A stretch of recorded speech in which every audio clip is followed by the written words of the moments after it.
merupakan serangkaian reaksi kimia yang terlibat dalam pembentukan senyawa dan dasar yang diperlukan untuk pertumbuhan, perkembangan, dan fungsi dasar organisme. Di sini senyawa dasar itu seperti karbohidrat, lipid, dan protein. Nah, selanjutnya ada metabolisme sekunder, di mana metabolisme sekunder ini merupakan serangkaian proses biokimia yang terjadi setelah metabolisme primer, dan ini melibatkan konversi senyawa-senyawa yang dihasilkan dalam metabolisme primer menjadi senyawa-senyawa yang lebih kompleks dan memiliki fungsi tambahan.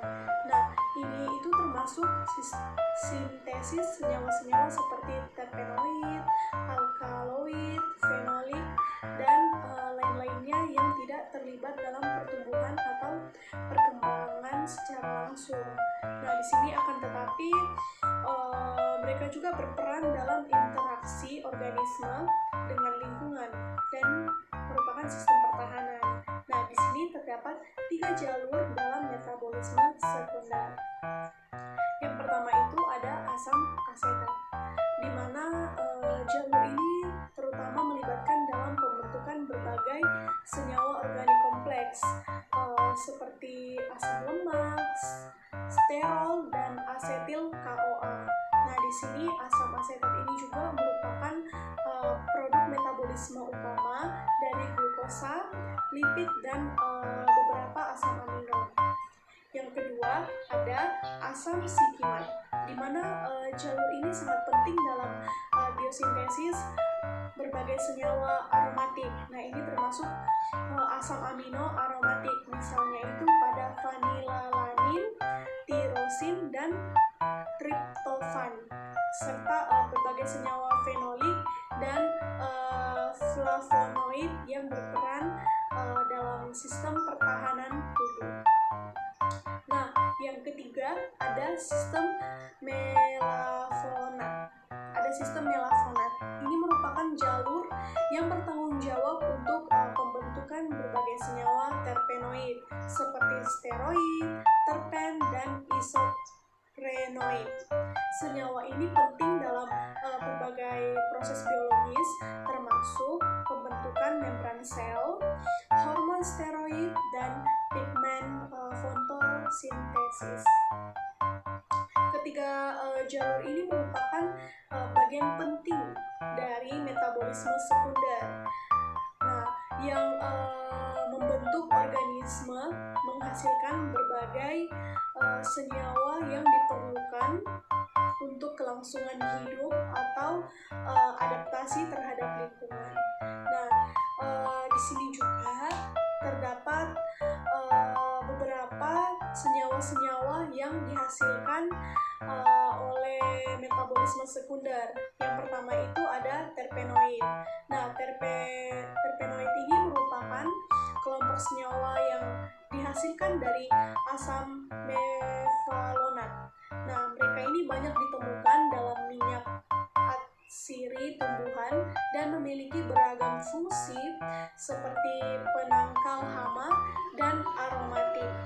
Yang kedua ada fenolik, di mana senyawa fenolik ini seperti flavonoid, tanin, dan lignin dihasilkan dari asam fenolit. Mereka ini juga berperan dalam pertahanan terhadap stres oksidatif dan proteksi terhadap UV dan interaksi dengan organisme lainnya.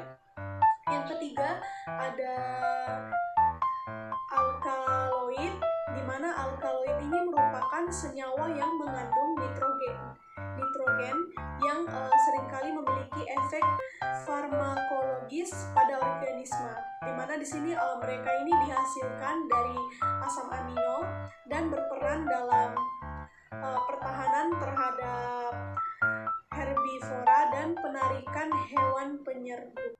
Jadi berikut ini merupakan keterkaitan metabolisme sekunder dengan hormon pada tumbuhan seperti auksin, giberelin, etilen, dan sitokinin. Ini mereka memainkan peran penting dalam mengatur metabolisme sekunder. Contohnya auksin ini dapat merangsang reproduksi alkaloid pada beberapa tanaman. Sedangkan giberellin ini mempengaruhi pembentukan terpenoid.